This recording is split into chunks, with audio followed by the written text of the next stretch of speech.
नमस्कार, फिर पैसा बोलता है में आपका स्वागत है। मैं आनंद श्रीनिवासन। आज अभी निफ्टी 90 पॉइंट ऊपर है। बैंक निफ्टी 380 से 400 पॉइंट ऊपर है। गोल्ड 8235 रुपीस में है, 40 रुपया ऊपर है। जैसे मैंने आपको बताया, गोल्ड 8000 से 8300 के आसपास रहेगा और जब रेंज ब्रेक होगा हम देखेंगे। लेकिन सोना में अच्छा खबर यह है कि हमारा जो रिकमेंडेड स्टॉक था, एक जो हमने एक तमिल चैनल में बोला था 3-4 साल पहले, वो है तंगमईल ज्वेलर्स, जिसने अभी एक राइट्स इश्यू भी अनाउंस किया था। 7 शेयर्स के लिए 1 शेयर, वो लगभग 10% ऊपर है। तो हम पता लगाएंगे कल तक क्यों हो गया है, लेकिन आज इस डल मार्केट में ये 10% ऊपर है। ट्रंप ने 25% ऑटो टैरिफ अनाउंस किया है। इससे वो समझते हैं कि $100 बिलियन उनके लिए नया रेवेन्यू आएगा, लेकिन वो नहीं आएगा और इससे इन्फ्लेशन बढ़ेगा अमेरिका में। तो ट्रंप ने 25% बोल दिया है। Imported cars and imported auto parts effective April 3। इससे डोमेस्टिक मैन्युफैक्चरिंग भी बूस्ट होगा और $100 बिलियन जनरेट होगा। ट्रंप ने कहा ये परमानेंट है, लेकिन ये टैरिफ गाड़ी की दाम $12,500 तक if charges pass fully to consumer जाएगी। General Motors 3%, Toyota 4%, Nissan 3.2%, Honda 3.1% और अदर ऑटोमेकर्स और डिक्लाइन। इससे साफ है कि हमें अच्छा मौका मिला है, हमारे लिए सुनहरा मौका टोयोटा और होंडा कंसिडर करने के लिए। ये ग्लोबल टेंशन्स को इम्प्रूव बढ़ाएगा। जापान, साउथ कोरिया और ईयू जैसे अमेरिका को $142 बिलियन आ रहे हैं, ये सब प्रेशर में डालेंगे। सारी जो कंपनीज हैं वो ने बड़ा गिरावट देखने के लिए मिली। जेएलआर के कारण टाटा मोटर्स में 6.5 से लेके 7% नीचे आई थी, अब स्लाइटली ऊपर उठकर 4% डाउन है। Eicher Motors 2%, Hyundai 1.7%, मॉटरसन 6.4%। ये सब ट्रंप की अनाउंसमेंट के बाद गिराएगी। हमारे लिए ये बहुत खुशखबरी है कि हम टाटा मोटर्स, होंडा और टोयोटा को कंसिडर कर सकते हैं। और जो निफ्टी ऑटो इंडेक्स है 1.5% आज डाउन है। तो ये न्यूज़ रहा आज के लिए ऑटो सेगमेंट से। ब्रॉडरली क्या होगा कि चाइना, जापान और साउथ कोरिया में अपना एक्सपोर्ट्स डाइवर्सिफाई करने के लिए कोशिश करेगा। ज़ोमैटो और जियो फाइनेंशियल निफ्टी की इंक्लूजन में $910 मिलियन फ्लोस में उनकी स्टॉक को ऊपर डालेंगे। दोनों डमी स्टॉक्स हैं। जियो में तो एक ट्रेजरी होल्डिंग है रिलायंस का, वही दाम रहेगा। ज़ोमैटो तो एक डेड कंपनी है, निरंतर लॉस बन रही है। लॉस बनेगी, एक दिन निफ्टी के बाहर जाएगी। ब्रिटानिया इंडस्ट्रीज और भारत पेट्रोलियम निफ्टी के बाहर गए हैं। उनमें से $483 मिलियन बाहर जाके वापस एंट्री आएंगी। तो 11 ऐसे कंपनियां हैं जो निफ्टी से 1996 जब निफ्टी का अनाउंसमेंट हुआ, आप उस दिन से आज तक हैं। उन 11 कंपनियों में HDFC bank, state bank of India, Tata consulting services, L&T, ITC, Hindustan Unilever, Infosys और महिंद्रा एंड एशियन पेंट्स हैं। इसमें हमने एसबीआई को छुआ नहीं, हिंदुस्तान लीवर को भी छुआ नहीं, एशियन पेंट्स को भी हमने छुआ नहीं। इन 3 के कारणों मैंने बहुत बार बोल दी। एसबीआई एक गवर्नमेंट कंपनीज है। इवन अगर मैं कल गवर्नमेंट में रहूँगा, वो एफिशिएंट नहीं रहेगा।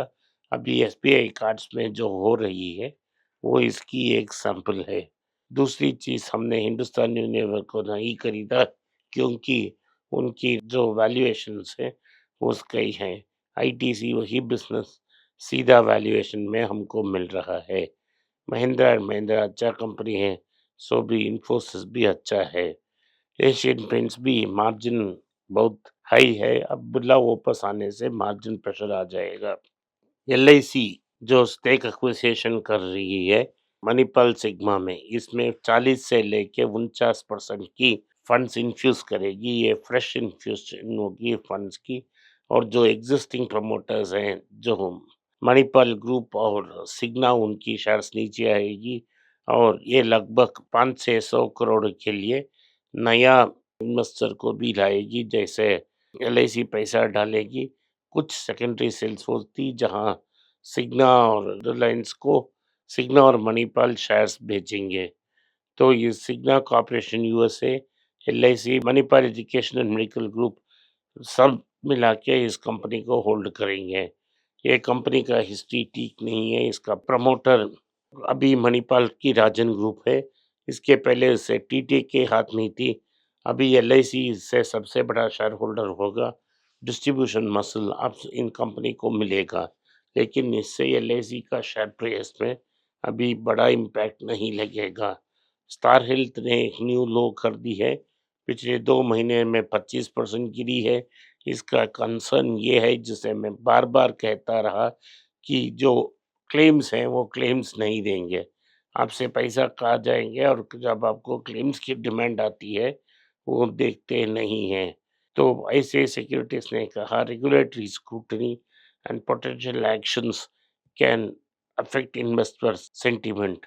सो ये स्टॉक ₹900 में लिस्ट हुआ। आईपीओ के ज़माने में अब 60 से 65% नीचे के गिरकर 350 के रेंज में है। सो इसे हम अवॉइड करेंगे। यही प्रमोटर गैलेक्सी नाम का एक कंपनी को भी शुरू किया है, गैलेक्सी को भी अवॉइड करेंगे। तो विप्रो को 500 मिलियन पाउंड का 10 ईयर डील मिला है, ये यूके के फिनिक्स ग्रुप से। फिनिक्स ग्रुप लंदन के एक सबसे बड़े रिटायरमेंट और पेंशन बिजनेस और लॉन्ग टर्म सेविंग्स के ग्रुप हैं।